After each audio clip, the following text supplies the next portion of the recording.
নবীর এক সাহাবী আবু যর গিফারি রাদিয়াল্লাহু তাআলা আন, কে সেই আবু যর, যেই আবু যর রাহমাতুল লিল আলামিনের খেদমত করতে গিয়া আমার নবীর ভালোবাসা অন্তরে নিয়া নিয়া নবীর খাদেমগিরি করে করে করে চলাফেরা করে। দুনিয়াতে থাকা অবস্থায় নিজের জন্য একটা ঘর আবু যর বানাইতে পারে না। এরে আল্লাহর বান্দা, আবু যর গিফারিকে সিরিয়ার গভর্নর 300 দিনার দিয়া বললেন, এরে দূত আবু যরের কাছে নিয়ে যাও। দূতের কাছে দূত মারেফাত 300 দিনার নিয়ে যখন আবু যরের কাছে পাঠানোর জন্য অর্ডার দিয়া দিলেন, ওই দূত 300 দিনার নিয়ে আবু যরের দরবারে এসে হাজির হয়ে গেলেন। আবু যরকে বললেন, রে আবু যর, সিরিয়ার গভর্নর তোমার জন্য 300 দিনার পাঠিয়েছে, গ্রহণ করে নাও। আমার তুমি ঠিক মতন দুনিয়াতে চলতে কষ্ট হয়ে যায়, এই 300 দিনারের মাধ্যমে ঘর বাড়ি নির্মাণ করে দুনিয়াতে সুন্দরভাবে জীবন যাপন করো। আবু যর ওই দূতকে ডাইকা বলে, দূত শোনো শোনো শোনো শোনো, এই 300 দিনার কে দিয়েছেন? বলে সিরিয়ার গভর্নর আপনার জন্য পাঠিয়েছে। বলে এই 300 দিনার তোমার হাতের মধ্যেই রাখো, আর এই 300 দিনার নিয়ে তুমি সিরিয়ার গভর্নরের কাছে চলে যাও, তাকে গিয়া জানাইয়া দাও আবু যর রাহমাতুল লিল আলামিনের হাতে গড়া এমন এক সাহাবী। আবু যর দুনিয়াতে এই 300 দিনার তার কোনো প্রয়োজন নাই। আবু যর কি মনে করে, আবু যরের মনের মধ্যে কি চিন্তা, তুমি সিরিয়ার গভর্নরকে জানা দিবা এই 300 দিনারের আবু যরের কোনো প্রয়োজন নাই। আবু যরের প্রয়োজন হলো এই দুনিয়াতে থাকার জন্য ছোট্ট একটা কুড়ে ঘর হলেই চলবে, যাতে করে ছায়া পড়ে। সৌদি আরবের জমিন অনেক রৌদ্র, অনেক গরম, এই গরম ঠেকানোর জন্য যদি একটা সুশীতল ছায়া আবু যর ব্যবস্থা করতে পারে, আবু যরের ঘর লাগবে না, আবু যরের 300 দিনারের কোনো প্রয়োজন নাই। রহমাতুল লিল আলামিনের খাদেমগিরি করিয়া, রহমাতুল লিল আলামিনের খেদমত করিয়া করিয়া আমার মালিকের প্রিয় বান্দা হওয়ার জন্য আবু যর সর্বাবস্থায় কুড়ে ঘরে থাকাটাই নিজের জন্য পছন্দের মনে করে। সুবহানাল্লাহ বাড়ি যে কইন আরো জোরে। আবু যর গিফারি রাদিয়াল্লাহু তাআলা আনহু বলেন, এর দূত শুধু তাই না, 300 দিনার তো তুমি নিয়ে যাইবা, সিরিয়ার গভর্নরকে জানাইয়া দাও আবু যরের এই 300 দিনারের কোনো প্রয়োজন নাই। আবু যরের যদি একটা বকরি থাকে, এই বকরিটা সকালবেলা বের হয়ে যাবে, আবার রাতে আবু যর গিফারির ঘরের মধ্যে এসে ঢুকে যাবে। 2 নম্বরে আবু যরের পরনের মধ্যে যেই কাপড় তুমি দেখতেছো, এই পরিধানকৃত কাপড় ছাড়া আবু যরের আর কোনো কাপড় আর জামার কোনো প্রয়োজন নাই। শুধু তাই না, আবু যরের পাশে যদি একজন খেদমত করনেওয়ালা, শুধুমাত্র একজন খাদেম থাকে, তার সাথে সঙ্গ নিয়া নিয়া আবু যর চলাফেরা করবে। এই 3টা যদি থাকে, একটা বকরি আর একটা জামা, একটা খাদেম, আবু যরের জিন্দেগিতে আবু যরের আর কোনো কিছু লাগবে না। ও দূত তুমি সিনিয়র গভর্নরকে জানা দাও আবু যরের কেন লাগবে না। এই 300 দিনার যদি আমার হাতে এসে যায়, আমি এই 300 দিনার কোন খাতে ব্যয় করব? যদি আমি 300 দিনার হারাম খাতে ব্যয় করি, আমার মালিকের কাছে আমি হিসাব দিতে পারবো না। এজন্য আবু যর বলে, ও দূত তুমি ওই সিরিয়ার গভর্নরকে জানাইয়া দাও, এই টাকা পয়সা ধন সম্পদ এত কোনো কিছু আমার কোনো প্রয়োজন নাই, দুনিয়াতে বাড়ি গাড়ির প্রয়োজন নাই। আমি শুধু কিয়ামতের ময়দানে আমার মালিকের প্রিয় বান্দা হয়, আমি আবু যর আল্লাহ জান্নাতে যেতে চাই। কে সেই আবু যর গিফারি রাদিয়াল্লাহু তাআলা আনহু? রাহমাতুল লিল আলামিনের হাতে গড়া সাহাবীরা দুনিয়া বিমুখ ছিলেন, আমানতের খেয়ানত করে নাই। কারণ জানে আল্লাহ এই হাত দিয়েছেন, আল্লাহ এই পা দিয়েছেন, আল্লাহ ধন দৌলত টাকা পয়সা যা দিবেন এগুলার আমানতের খেয়ানত যদি করে ফেলি তাহলে আমি জান্নাতের অধিপতি হতে পারবো না, জাহান্নামী আমার হয়ে যাওয়া লাগবে। এজন্য আবু যর একদিন তার বন্ধু আবু দারদা রাদিয়াল্লাহু তাআলা আনহুর বাড়ির পাশ দিয়া যায়। আবু যর গিফারি তাকা দেখে আবু দারদা একটা ঘর নির্মাণ করতেছে। আবু যর যাচ্ছে পাশ দিয়া, তাকায়া দেখেন ঘর নির্মাণ করার জন্য পাথর কাজ কর্নেওয়ালারা পাথর মাথায় করে আনছে। একটা ঘর নির্মীয় বান্দা হওয়ার জন্য এই বাড়ির যতটুকু হয়েছে তার মধ্যেই বাড়িতে পরিসমাপ্তি ঘটা। নবীর সাহাবী আবু যর নবীর কত পাগল, আল্লাহর প্রিয় বান্দা হওয়ার জন্য আমানতের খেয়ানত হয়ে যাবে এই ভয়ে দুনিয়া বিমুখ থাকে। এরে বান্দা আমিও তো তুমিও তো আজ টাকা পয়সার পিছনেই দৌড়াইলাম, শুধু টাকা লাগবে, শুধু বাড়ি লাগবে, গাড়ি লাগবে, যশ লাগবে, খ্যাতি লাগবে, আমার প্রসিদ্ধি লাগবে, অন্যের চাইতে আমার অনেক বড় হওয়া লাগবে।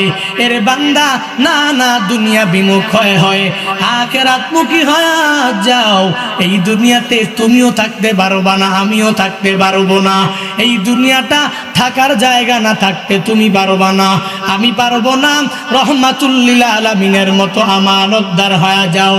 দুনিয়ার টাকা পয়সার জন্য, দুনিয়ার বাড়ি গাড়ির জন্য সুদ লেনদেন ঘুষ লেনদেন বাদ দাও। দুনিয়ার টাকা পয়সার জন্য, দুনিয়াতে বাড়ি গাড়ি করার জন্য বান্দা দুনিয়ার মানুষের মনে কত আঘাত দিয়েছো, আমানতের খেয়ানত করেছো। আজকের এই মাহফিল থেকে তালিম নাও, যতদিন বান্দা দুনিয়ায় বাঁচবা আমানতের খেয়ানত করবা না।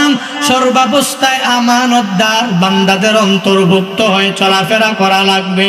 রহমাতুল লিল আলামিনের মতন পরিপূর্ণ আমানতদার হওয়া লাগবে। আমার নবী নবুয়তের আগে কাফের বেঈমানরা আমার নবীর সাথে ট্যাগ লাগা দিল, আমার নবীর নাম লাগা দিল as-সাদিক, আমার নবীর নাম লাগা দিল আল আমিন। কেন লাগাইল? আমার নবীর মতো বড় আমানতদার কেউ, কথা বলেন না কেন? আমার নবীর মতো as-সাদিক, সত্যবাদী আর আমানতদার পৃথিবীতে আর কেউ হবে না, কেউ ছিল না, কেউ থাকবেও না নবীর মতো বড় আমানতদার।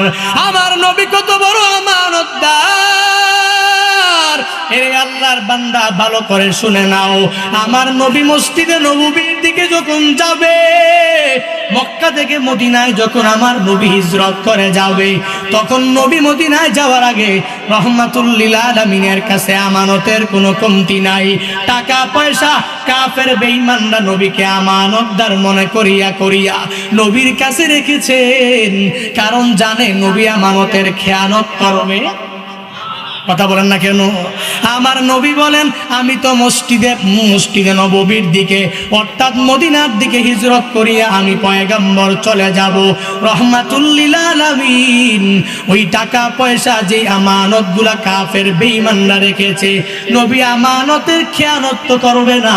নবী তাদের কাছে কিভাবে এই আমানত পৌঁছায় দিবে? নবী হযরতে আলী রাদিয়াল্লাহু তাআলা আনহুকে বলে গেলেন, এরে আলী আমার বিছানায় শুয়ে থাকো, আর তোমার কাছে এই আমানতের টাকাগুলো রেখে গেলাম।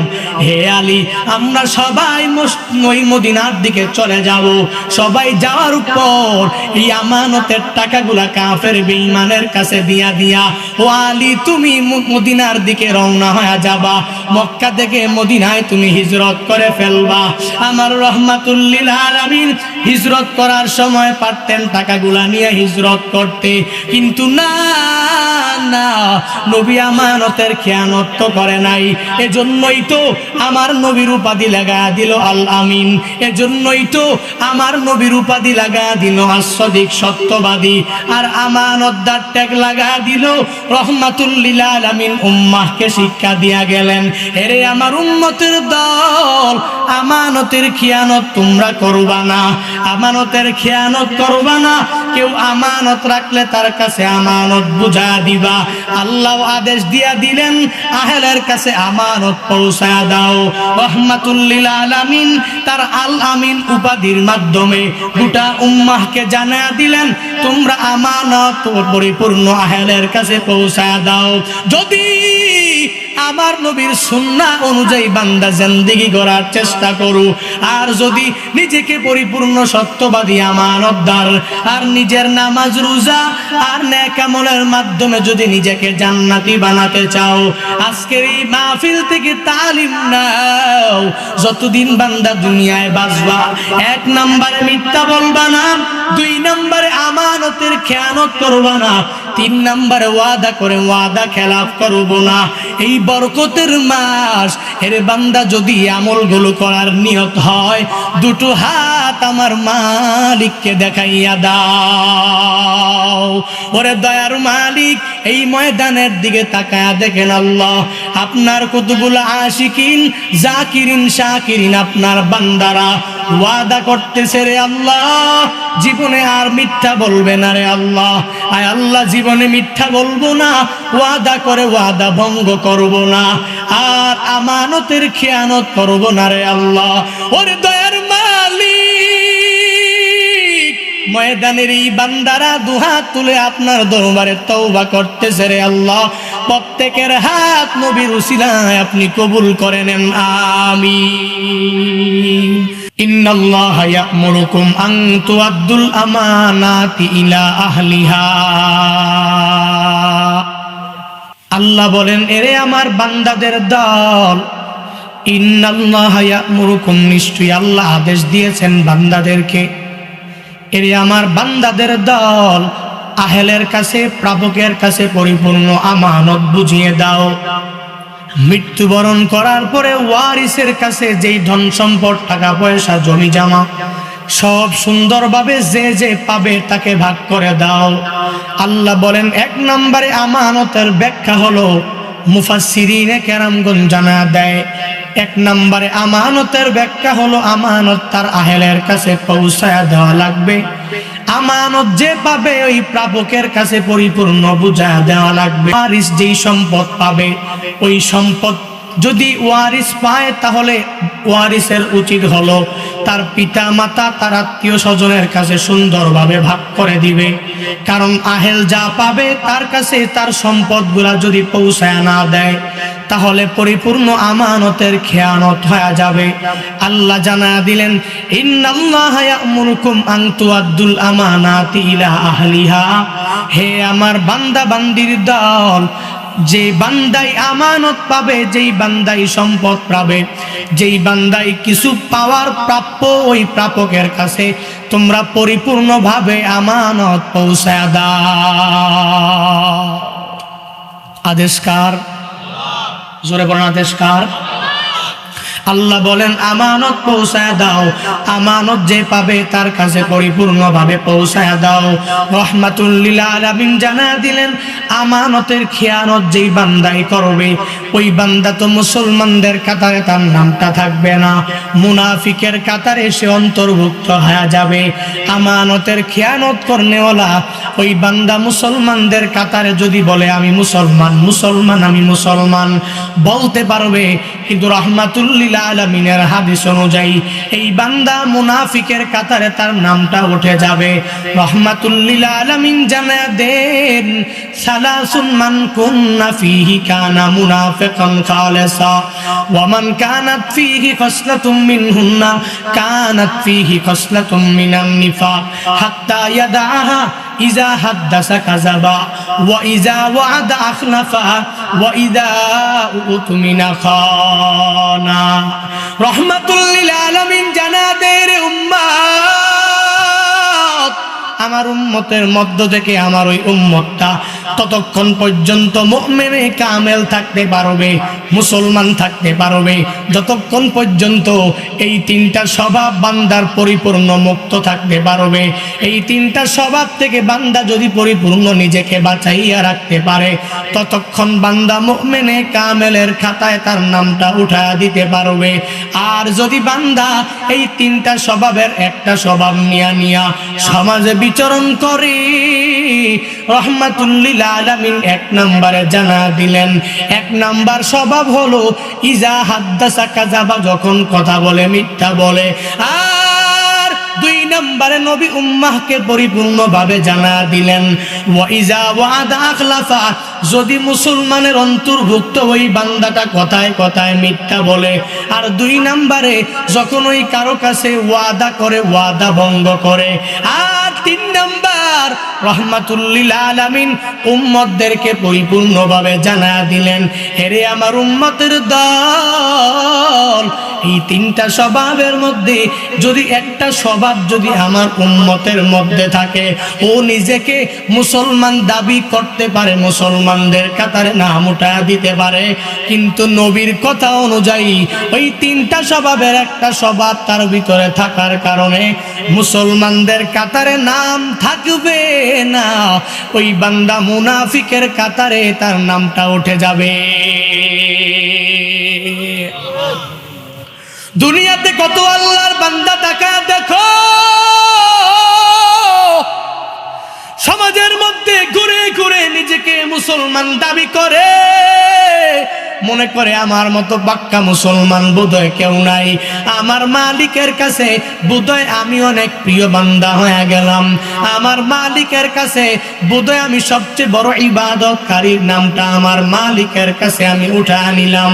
এর বান্দা তাহাজ্জুদ পড়ে, ইশরাক পড়ে, আওয়াবিন পড়ে, নেক আমল করে, জিকির করে, তাসবিহ পড়ে, কোরআন তিলাওয়াত করে, আবার মিথ্যা কথাও বাদ দেয় না, ওয়াদা করলে ওয়াদা ভঙ্গ করে, আমানতের খেয়ানত করিয়া করিয়া চলাফেরা করে।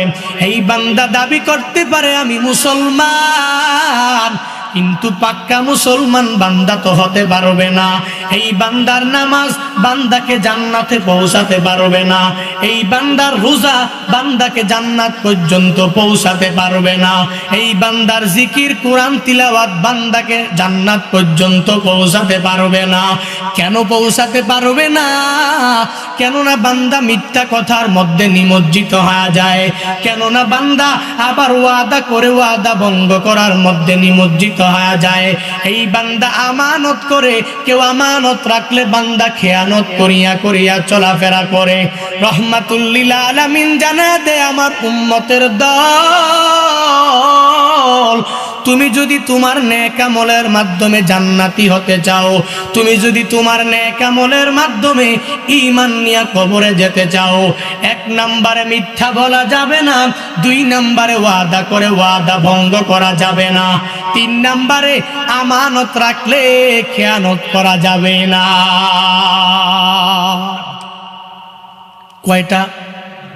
কয়টা স্বভাব? তিনটা স্বভাব যদি আমি পরিপূর্ণ বাদ দিতে পারি, তাহলে বোধহয় আমার নেক আমল আমার কাজে আসবে, আমার নামাজ রোজা নেক আমলের মাধ্যমে আমি পরিপূর্ণ জান্নাতি হয়ে যেতে পারবো। এর বান্দা পরিপূর্ণ আমানতদার হওয়া লাগবে। এক নম্বরে আমানতের অর্থ হলো, বলে আমানত কেউ আমার কাছে টাকা রাখলো, আহলের কাছে পৌঁছায়া দেওয়া লাগবে। এই টাকার মালিক তো আমি না, এই টাকার মালিক তো ওই প্রাপক যে আমার কাছে টাকাটা আমানত রেখেছে, আমি তো টাকার মালিক না। এই টাকাটা পরিপূর্ণ প্রাপকের কাছে পৌঁছায়া দেওয়া লাগবে। এক নম্বরে আমানতের এই অর্থটা বান্দা বোঝা গেল। দুই নম্বরে আমানতের দুই নাম্বার ব্যাপক অর্থের মধ্যে দুই নাম্বার অর্থ হলো, আমার এই বডি, আমার এই মাথা, আমার এই পা, আমার এই হাত, আমার পুরা বডিটাই আমার মালিকের কাছে আমানত। আমি আমার মাথা দিয়া যদি ভালো ভালো চিন্তা ভাবনা করি, আমার মালিককে নিয়ে গবেষণা না করিয়া মালিকের সৃষ্টি নিয়ে যদি গবেষণা করতে পারি, তাহলে আমার আমানতের খেয়ানত হবে না। আমি যদি হাত দিয়া ভালো ভালো কাজ করি, তাহলে হাত দিয়া ভালো কাজ করার কারণে আমানতের খেয়ানত হবে না।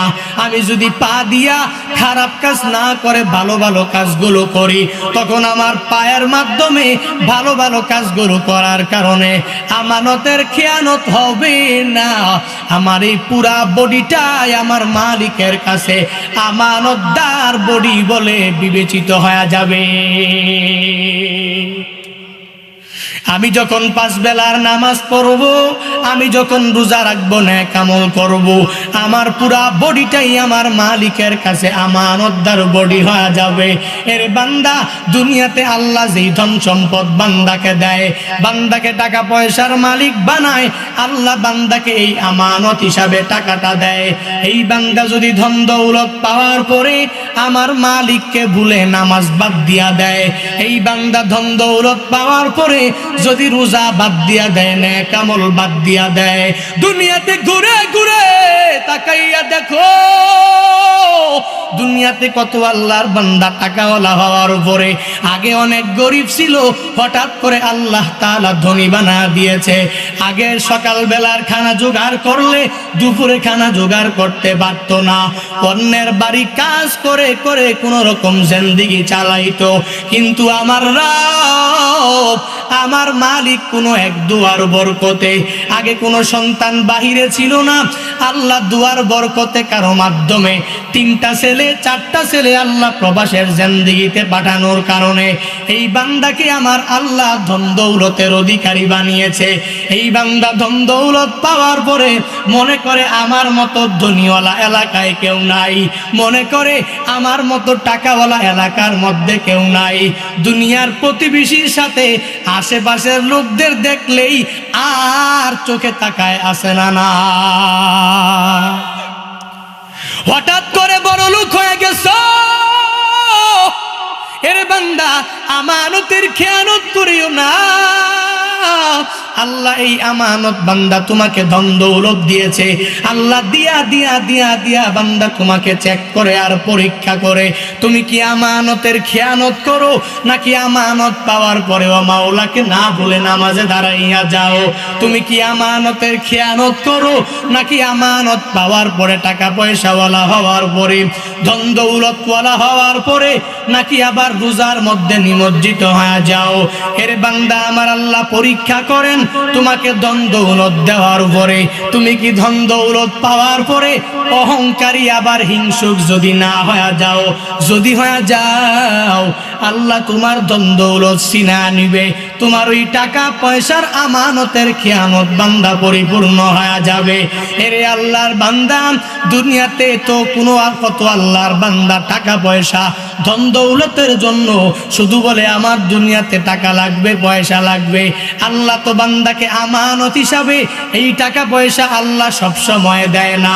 এমন এক সময় আল্লাহ বান্দাকে রিজিক দিবে, বান্দা বলতে পারবে না। এক সময় আল্লাহ ধনী বানা দিবেন, এই বান্দা গরিব ছিল আল্লাহ এক সময় উঠা দিবে। হায় হতাশ করলে হবে না, আল্লাহর কাছে দুনিয়া চাওয়াও লাগবে না। যদি বান্দা আখিরাত চেয়ে চেয়ে আমানতদার হয়ে চলতে পারে, তাহলে আমার রব, আমার মালিক এই বান্দাকে একদিন না একদিন দুনিয়াতে সম্মানের অধিপতি আল্লাহ বানায়া দিবে। ইয়া এলাহি মিকুনাত শামসু কমার, ইয়া এলাহি মিকুনাত শাজরু হাজার, ইয়া এলাহি মিকুনাত আরদু সামা, ইয়া এলাহি মিকুনাত জাওয়া হাওয়া। সুতরাং এই বডি কার পক্ষ থেকে আমানত? কথা বলেন না কেন? আল্লাহ যে ধন দৌলত দেয়, এই ধন দৌলত টাকা পয়সা আমার মালিকের পক্ষ থেকেই আমানত। এই আমানতের খেয়ানত করা যাবে না। দুনিয়াতে টাকা পয়সা ধন দৌলতের জন্য দুনিয়ার পিছনে ছুটা যাবে না। সাহাবায়ে কেরামরা দুনিয়ার মায়া ছেড়ে দিয়া, দুনিয়ার বাড়ি গাড়ি ছেড়ে দিয়া, দুনিয়ার টাকা পয়সার মহাব্বত ছেড়ে দিয়া রহমাতুল লিল আলামিনের মহাব্বত অন্তরে নিয়া দুনিয়ার টাকাকে সাহাবায়ে কেরাম দুনিয়ার দ্বন্দ্ব-দৌলতকে সাহাবায়ে কেরাম দ্বন্দ্ব-দৌলত মনে করে নাই। দুনিয়ার জায়গা জমিন, দুনিয়ার টাকা পয়সা, দুনিয়ার সম্মান মর্যাদা প্রতিপত্তি কেউ দুনিয়াতে সাহাবায়ে কেরামরা এগুলা মনে করে নাই। সাহাবায়ে কেরাম হবে আমাদের অনুকরণীয় আদর্শ, রহমাতুল লিল আলামিন হবে আমাদের অনুকরণীয় আদর্শ। এই ক্ষেত্রে চলার ক্ষেত্রে তাবিঈন, তাবে তাবিঈন, আইম্মায়ে মুজতাহিদিন তারা হবে অনুকরণীয় আদর্শ। এদের আদর্শ মেনে মেনে আমাদের জিন্দেগি গঠন করা লাগবে। সাহাবায়ে কেরাম কেমন দুনিয়া বিমুখ কেমন দুনিয়া বিমুখ ছিল। তারা আখিরাতের প্রতি আখিরাতের বিশ্বাস অন্তরে নিয়া জান্নাত পাওয়ার জন্য সাহাবায়ে কেরামরা সর্বস্ব বিলীন করে দিয়েছে। নিজে চলতে পারে নাই, নিজে ঠিক মতন খাওয়া দাওয়া করতে পারে নাই, পাথর বুকের মধ্যে বেঁধেছে, তবুও অন্যের আমানতের মধ্যে হাত দেয় নাই। কারণ মনের মধ্যে চিন্তা কিয়ামতের ময়দানে আমি জান্নাতি হব নাকি জাহান্নামী হব। যদি জাহান্নামী হয়ে যায়, ওই জাহান্নামের আগুন আমি কঠিন কালেও সহ্য করতে পারবো না। আমার মালিকের প্রিয় বান্দা হওয়ার জন্য যেই কাজগুলো আমার করা লাগবে ওই কাজগুলো আমার করতে হবে। কারণ আমি জান্নাতে যাওয়া লাগবে, আমার নবীর খাঁটি সাহাবী আমার হওয়া লাগবে। নবীর সাহাবী কেমন দুনিয়া বিমুখ। নবীর এক সাহাবী আবু যর গিফারি রাদিয়াল্লাহু তাআলা আন, নবীর এক প্রথিতযশা সাহাবীর নাম। কে সেই আবু যর? যেই আবু যর রহমাতুল লিল আলামিনের খেদমত করতে গিয়া আমার নবীর ভালোবাসা অন্তরে নিয়া নবীর খাদেমগিরি করে চলাফেরা করে। দুনিয়াতে থাকা অবস্থায় নিজের জন্য একটা ঘর আবু যর বানাইতে পারে না। আমার মালিকের প্রিয় বান্দা হওয়ার জন্য আবু যর, আমার রহমাতুল লিল আলামিনের প্রিয় সাহাবী হওয়ার জন্য আবু যর গিফারি দুনিয়াতে থাকা অবস্থায় ঘর বানাইতে পারে নাই। এরে আল্লাহর বান্দা, আবু যর গিফারিকে সিরিয়ার গভর্নর এক সময় বললেন, সিরিয়ার গভর্নর 300 দিনার দিয়া বললেন, এরে দূত আবু যরের কাছে নিয়ে যাও। দূতের কাছে দূত মারেফাত 300 দিনার নিয়ে যখন আবু যরের কাছে পাঠানোর জন্য অর্ডার দিয়া দিলেন, ওই দূত 300 দিনার নিয়ে আবু যরের দরবারে এসে হাজির হয়ে গেলেন। আবু যরকে বললেন, রে আবু যর, সিরিয়ার গভর্নর তোমার জন্য 300 দিনার পাঠিয়েছে, গ্রহণ করে নাও। আমার তুমি ঠিক মতন দুনিয়াতে চলতে কষ্ট হয়ে যায়, এই 300 দিনারের মাধ্যমে ঘর বাড়ি নির্মাণ করে দুনিয়াতে সুন্দরভাবে জীবন যাপন করো। আবু যর ওই দূতকে ডাইকা বলে, দূত শোনো শোনো শোনো শোনো, এই 300 দিনার কে দিয়েছেন? বলে সিরিয়ার গভর্নর আপনার জন্য পাঠিয়েছে। বলে এই 300 দিনার তোমার হাতের মধ্যেই রাখো, আর এই 300 দিনার নিয়ে তুমি সিরিয়ার গভর্নরের কাছে চলে যাও, তাকে গিয়া জানাইয়া দাও আবু যর রহমাতুল লিল আলামিনের হাতে গড়া এমন এক সাহাবী। আবু যর দুনিয়াতে এই 300 দিনার তার কোনো প্রয়োজন নাই। আবু যর কি মনে করে, আবু যরের মনের মধ্যে কি চিন্তা, তুমি সিরিয়ার গভর্নরকে জানা দিবা এই 300 দিনারের আবু যরের কোনো প্রয়োজন নাই। আবু যরের প্রয়োজন হলো এই দুনিয়াতে থাকার জন্য ছোট্ট একটা কুঁড়ে ঘর হলেই চলবে, যাতে করে ছায়া পড়ে।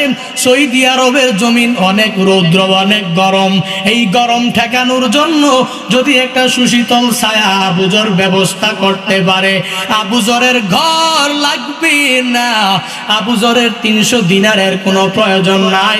রহমাতুল লিল আলামিনের খাদেমগিরি করিয়া, রহমাতুল লিল আলামিনের খেদমত করিয়া আমার মালিকের প্রিয় বান্দা হওয়ার জন্য আবু যর সর্বাবস্থায় কুঁড়ে ঘরে থাকাটাই নিজের জন্য পছন্দের মনে করে। আলহামদুলিল্লাহিল্লাযী খালাকাল ইনসান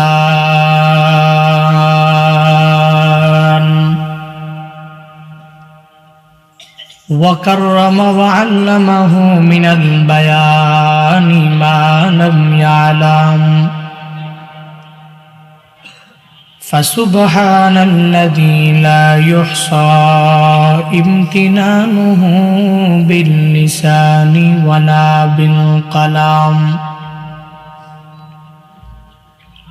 وأشهد أن لا إله إلا الله وحده لا شريك له لا ضد له ولا مثل له ولا مثيل له وأشهد أن سيدنا وسندنا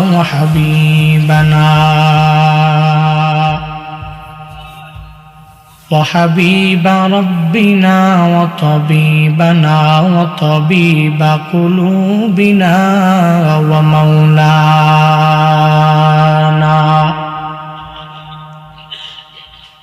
ومولانا محمدا عبده ورسوله صلى الله تعالى عليه وعلى آله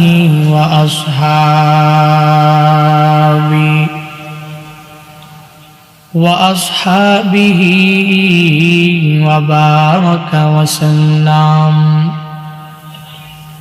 وبارك وسلم تسليما كثيرا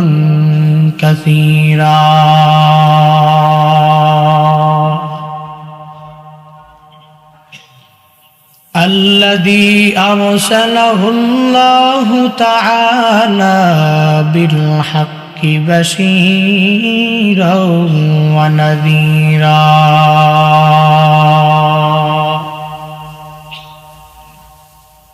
وداعيا إلى الله بإذنه وسراجا منيرا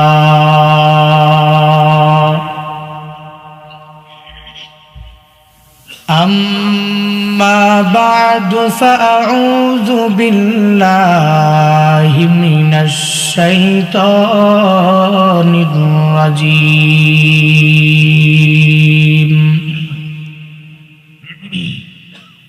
بسم الله الرحمن الرحيم يا أيها الذين آمنوا لا تخونوا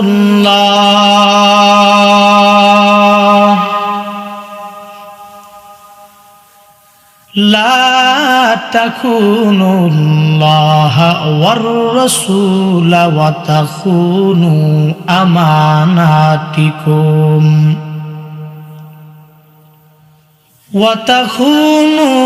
أماناتكم وأنتم تعلمون.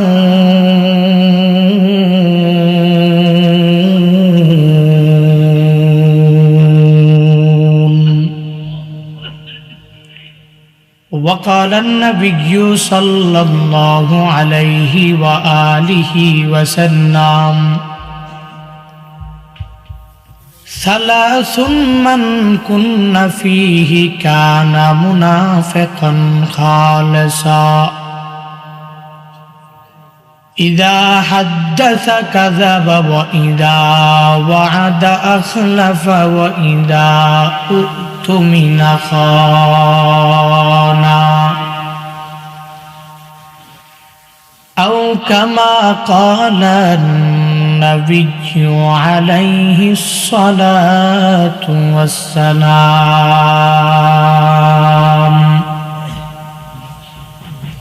صدق الله مولانا العظيم وصدق رسوله النبي الكريم. ونحن على ذلك لمن الشاهدين والشاكرين والذاكرين والحمد لله رب العالمين.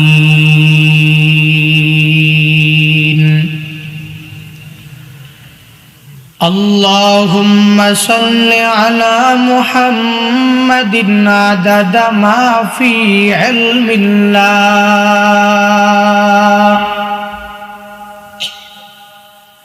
عدد ما في علم الله صلاة دائمة بدوام ملك الله.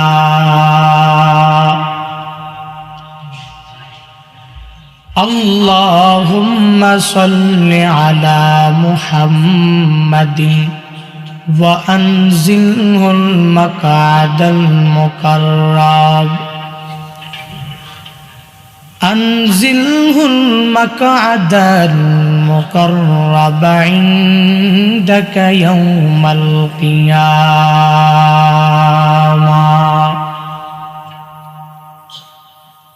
سبحانك لا علم لنا إلا ما علمتنا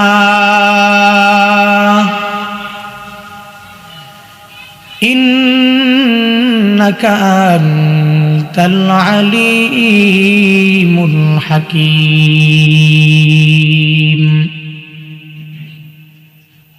رب اشرح لي صدري ويسر لي أمري واحلل عقدة من لساني يفقه قولي. رب زدني علما رب زدني علما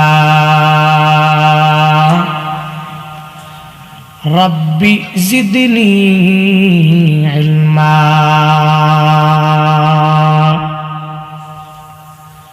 رب يسر ولا تعسر وتمم علينا بالخير.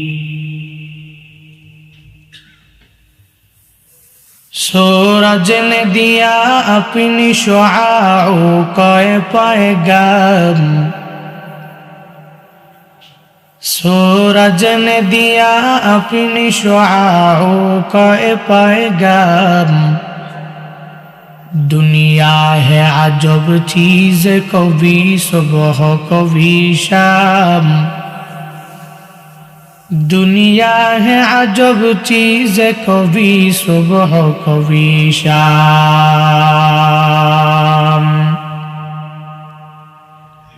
दुनिया में हो दुनिया का तलबगार नहीं हो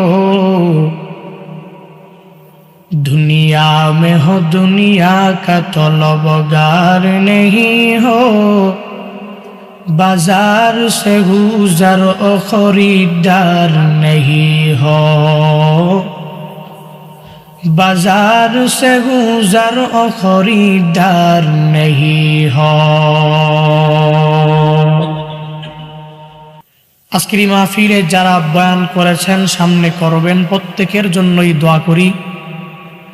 বারাকাল্লাহু ফি হায়াতিহিম ওয়া ইলমিহিম ওয়া আমালিহিম. সকলে বলি আমিন. আরো জোরে বলি আমিন. এই দোয়া অনেক গুরুত্বপূর্ণ একটা দোয়া. এই দোয়ার মর্মবাণী আর ব্যাখ্যা যদি আমি আর আপনি বুঝতাম তাহলে আমিন এত জোরে বলতাম গলা যদি ফাইটাও যাইতো কোনো অসুবিধা হতো না. আমি যেই দোয়াটা পড়েছি এই দোয়া শুধুমাত্র কেবলমাত্র কোনো একজন বক্তার জন্য করিনি. আমি যেই দোয়া করেছি শুধুমাত্র কেবলমাত্র কোনো শ্রোতার জন্য করিনি, শুধুমাত্র মাহফিল কমিটির জন্য করিনি, বরং প্রত্যেকের জন্য আওয়ামভাবে আমভাবে প্রত্যেক সাধারণ সর্বসাধারণের জন্য বক্তার জন্য সবার জন্য যেই দোয়াটা করেছি তা হলো আল্লাহ তাআলা বক্তা শ্রোতা প্রত্যেকের ইহকালীন জিন্দেগি এবং আখিরাতে কল্যাণ দান করো। আরো জোরে বলেন আমিন। এর থেকে বড় আর কোনো দোয়া আছে? হ্যাঁ, এর থেকে বড় তো আর কোনো দোয়া হতে পারে না। জীবনে কি চাই আমি? Most richest people in Chandina or in Kumilla or in Bangladesh. যদি আল্লাহ তাআলা আমাকে আমার উপজেলার অথবা আমার জেলা অথবা এই বাংলাদেশের কয়েকজন ধনীওয়ালাদের মধ্য থেকে একজন ধনী আল্লাহ যদি আমাকে বানায় দেয়, পৃথিবীর কোন মানুষের কাছে আমার হাত পাতা লাগবে না। এক কথায়, যদি আমাকে অনেক বড় ধনীওয়ালা টাকাওয়ালা সামর্থ্যওয়ালা বানায় দেয়,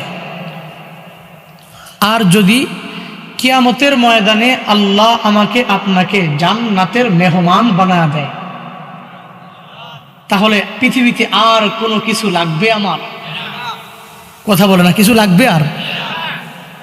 দুনিয়াতেও ধনী, কিয়ামতে জান্নাতের মালিক। সুবহানাল্লাহ। আর কি লাগবে আমার?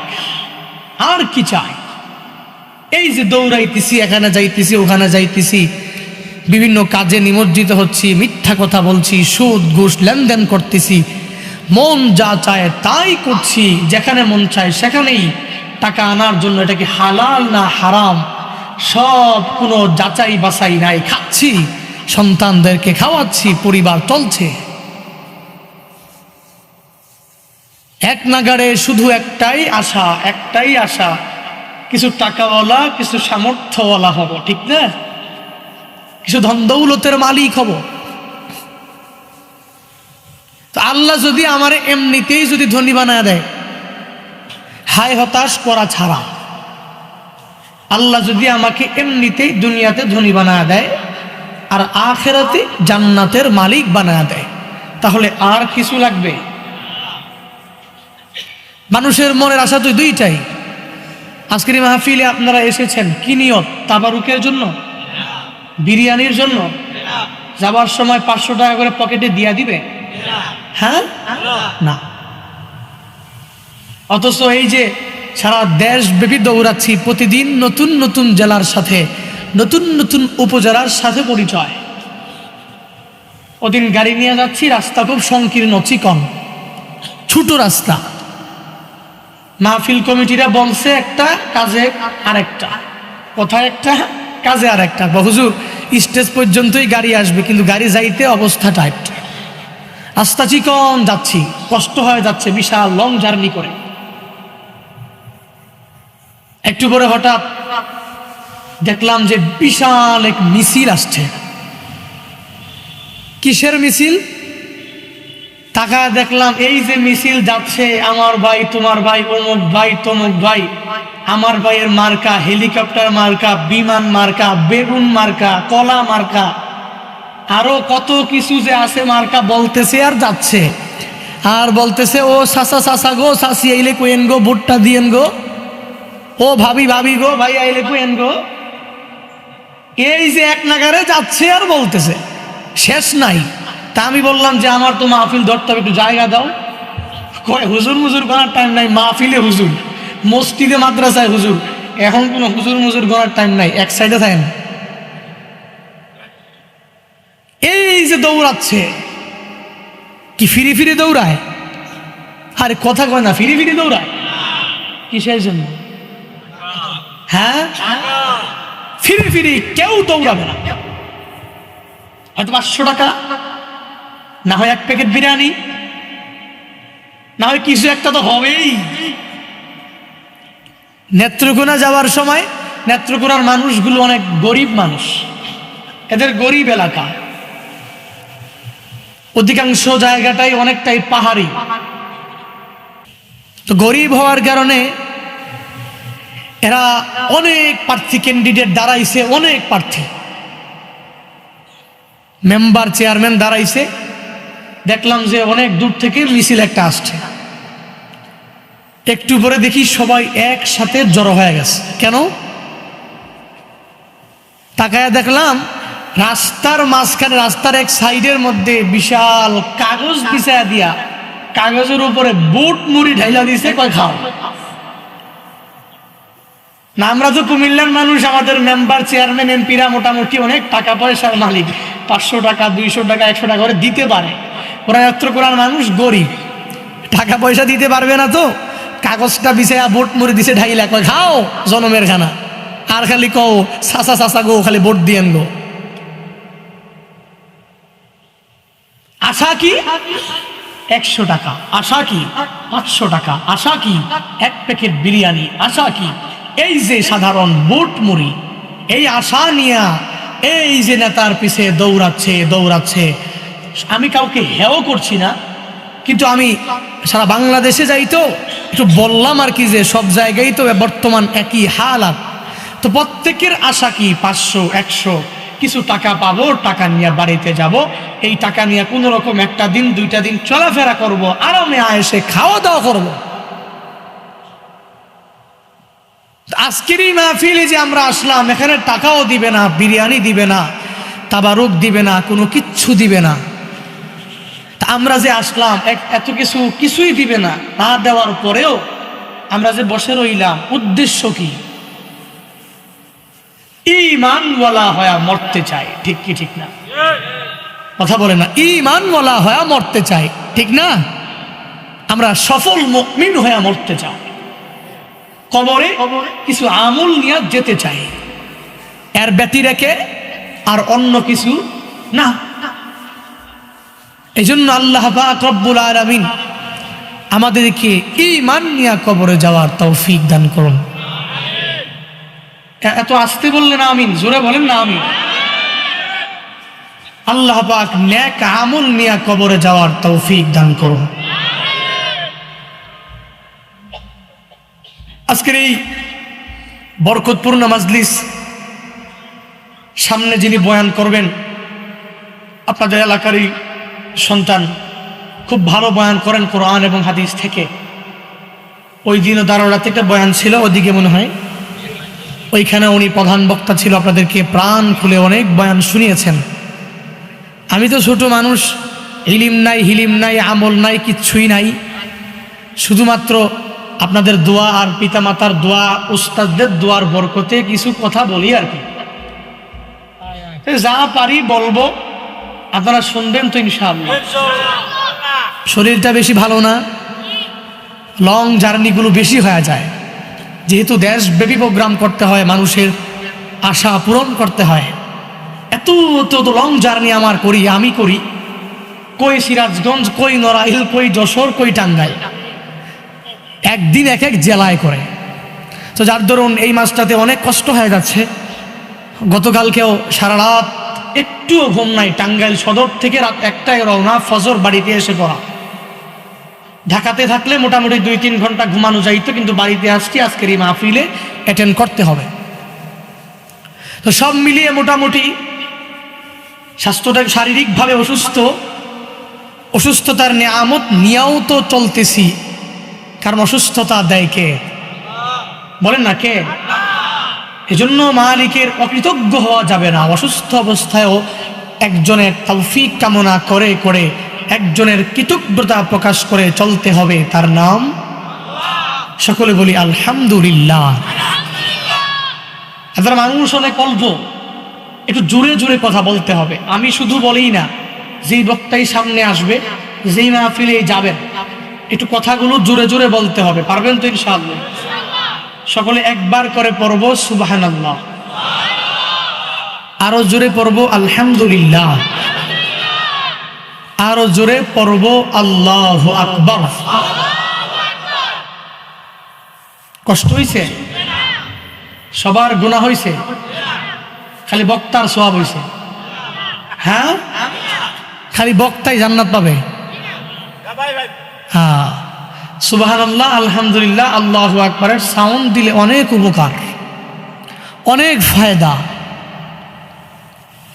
রাহমাতুল লিল আলামিন বলেন, আমার উম্মতের মধ্য থেকে যদি কোনো উম্মত মুখ দিয়া একবার উচ্চারণ করে, একবার যদি পড়ে সুবহানাল্লাহ, একবার যদি পড়ে আলহামদুলিল্লাহ, একবার যদি মুখ দিয়া উচ্চারণ করে আল্লাহু আকবার, আসমান থেকে জমিন পর্যন্ত যত খালি জায়গাগুলো আছে, কোন ধনী আল্লাহওয়ালা বান্দা যদি ওই খালি জায়গাগুলা পিওর খাঁটি স্বর্ণ দিয়া ভরাট করিয়া আল্লাহ রাস্তায় দান করে দেয়, ওই ধনীওয়ালার আমুলনামার মধ্যে যেই সওয়াব হবে, একবার সুবহানাল্লাহ বলনেওয়ালা, একবার আলহামদুলিল্লাহ বলনেওয়ালা, একবার আল্লাহু আকবার বলনেওয়ালার আমুলনামায় তার সমপরিমাণ সওয়াব আমার আল্লাহ দিয়া দিবে।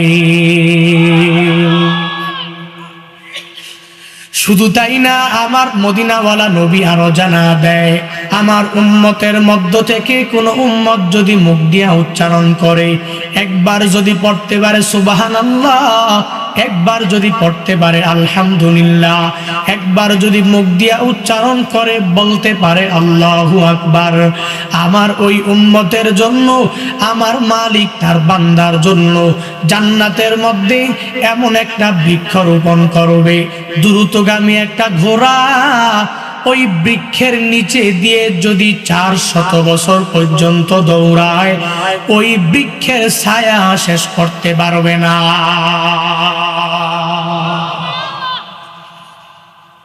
সুবহানাল্লাহর ফজিলত আছে না নাই? আলহামদুলিল্লাহর ফজিলত আছে না নাই?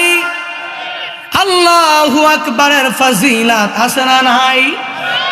চিল্লায়া একবার করে পড়ব সুবহানাল্লাহ, আর জোরে পড়ব আলহামদুলিল্লাহ, আর জোরে চিল্লায়া পড়ব আল্লাহু আকবার।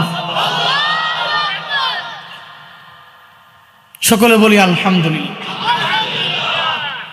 এই যে কত কষ্ট লাগে নাই, শুধু সুবহানাল্লাহ বললাম, আলহামদুলিল্লাহ বললাম, আল্লাহু আকবার বললাম, আসমান জমিন এই যে কত ফাঁকা জায়গা, যদি কোনো আল্লাহর বান্দা স্বর্ণ দিয়া ভরাট করে দান করে, তার আমলনামায় যে সওয়াব হবে, আমি বললাম ওই সমপরিমাণ সওয়াব আল্লাহ আমারে দিয়া দিল।